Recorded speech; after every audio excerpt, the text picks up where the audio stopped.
Hi everyone, welcome back to the summit. I'm really excited today because I actually have Scott Thomas on. He is the co-founder of Creatively Squared. This platform is amazing and I wanted to get him on here, so I'm so glad he's here today. This is going to show you something a little bit different from what you think you're going to be learning on this summit, and that's why I wanted to get him on. I'm constantly talking about how important your website is for your audience, but also if you want to work with influencers, that they have to see something fantastic on your website before they actually want to work with you. If you have terrible images, then influencers don't want to work with you.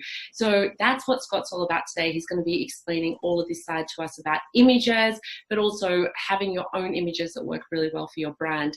So Creatively Squared is a platform that provides e-commerce stores with high quality visual content by matching them with a global network of content creators, and they create custom images for you based on your actual products.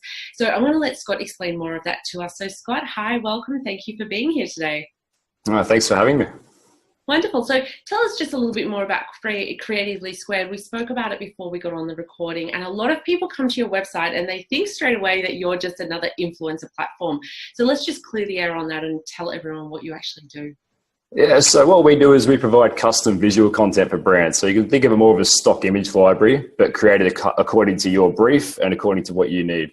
So we use a similar market to influencer marketing in terms of we've grown our creative community on Instagram around the world. We've got around 20,000 content creators, but rather than sharing or posting anything, what we do is we just use the same talent pool to create content to use in your own e-commerce store. So that might be to improve your website or your social media or your paid ads or wherever you need images. We're just providing the assets so that you can use them. And so you have content creators in all countries around the world? Is that how you actually? Yeah, we do. Yeah, in over 100 countries around the world. We've got particular strengths in the US, the UK, Southeast Asia and Australia, but we've got people all over the place. Okay, because I tell a lot of people that come to me, they get a product, say, designed and manufactured in China, and then they want to slow down the time, or speed up the time between the process of getting the product made and getting it back to them and selling it.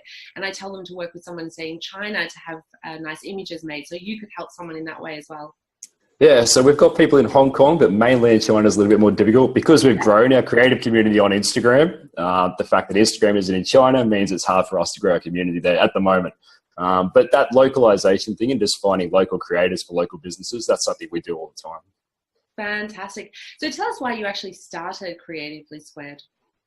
Well, it actually started, my wife started an Instagram community because she's an incredibly talented creative. She's a graphic designer, but she doesn't have a creative outlet at work. She works for a newspaper. So she started an Instagram community, and at the time you could only post square photos. So hence Creatively Squared is where the name came from. And what she did was she asked a small Etsy store, said, do you want to put a prize up for the week and we'll have like a theme, and ask people to create something around that theme. And that was it. At the end of the week, the most popular image won a prize. And that started going for about 6 months. We just saw the quality of the content being produced. And it really was about supporting and giving people a creative outlet. And after about 6 months, we noticed that, well, there's all these amazing creatives doing work for fun. And there's all these businesses around the world that are struggling to produce content. Why don't we just match the two? And it was really as simple as that. That was about 18 months ago. And now we've got customers in 5 countries. We were named Australia's leading creative tech startup last year. And we're going from strength to strength. So that's sort of how we began.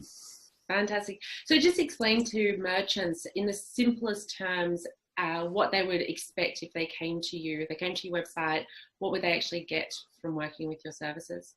Sure. So we've got 2 models of working with people. We've got a subscription service and a single campaign. So if you buy a single campaign, you simply purchase the number of images that you want. You receive a creative brief, and we ask for your website, your social media details. We ask you for a little bit about your brand, a couple of sentences, but most importantly, we ask you to upload examples of images that you like. And it doesn't have to be your products. It could be anything you found online. Most of our e-commerce clients use Pinterest boards and just save a bunch of images. And based on that, we've got a matching algorithm that goes through and works out who the best content creators are for your brand. So we're using a visual AI tool to do that, as well as sort of location searches and brand values. We'll tell you who the content creators are, ship your products there, and 2 weeks later, you just get a gallery come through with beautiful images of your products. Wow, fantastic. So, because like I said in the beginning, I actually tell people that they need to really work with photographers and people to create content for them, to have nice images on their website.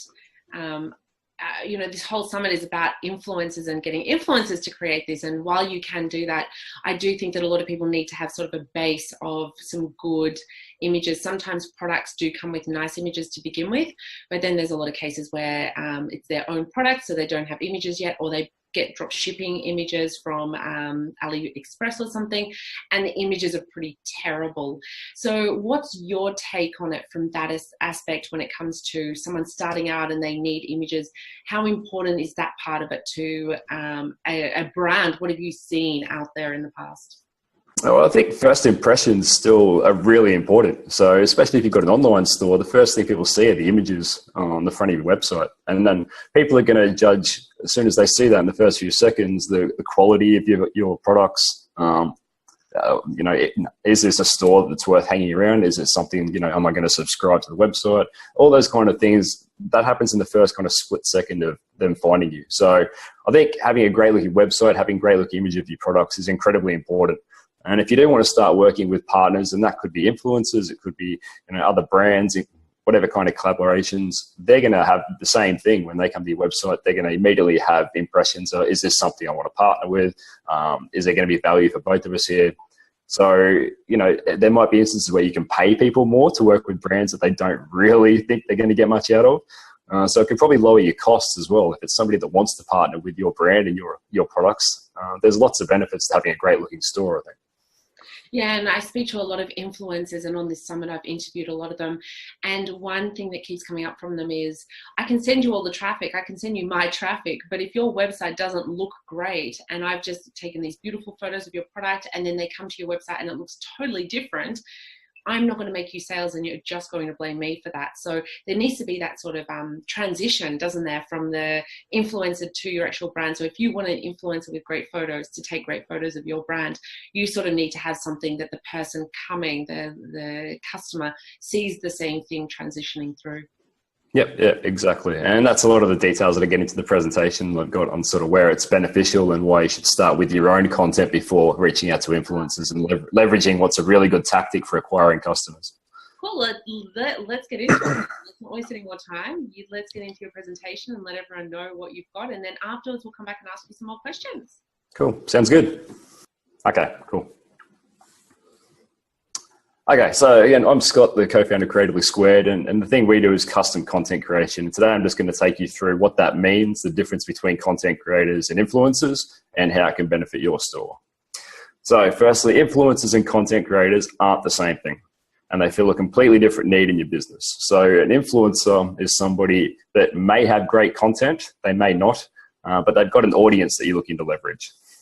Whereas a content creator, what you're trying to do is to leverage creativity. So again, content creator, you're trying to leverage their creativity and the content they're producing. An influencer is someone whose audience you want to leverage, and they're not mutually exclusive. So you can have somebody with 1 million followers. They might have incredibly valuable content. It's really eye-catching imagery, but at the same time, you could have somebody that's got a lot of followers and an audience you want to reach, but their content doesn't have to be that great. If you started out on Instagram 5 years ago, in the early days, you might have built up a large following. It doesn't necessarily mean you've got great content. And on the flip side too, there's plenty of great content creators out there that create stunning images, but they might have 50, 100 followers. It might only be their friends and family. If you really want to become an influencer these days, especially on social media, there's two key skills that you need. You need great content, but more importantly, you need to be an expert digital marketer. And there's a lot of great creatives out there who don't have the digital marketing skills to grow a following, but they do create stunning content. And that's kind of the area that Creatively Squared was built off, finding these really talented creatives that create content, but they're not so much interested in growing their followings. So influencer marketing, which is what we're all here to learn about these last few days,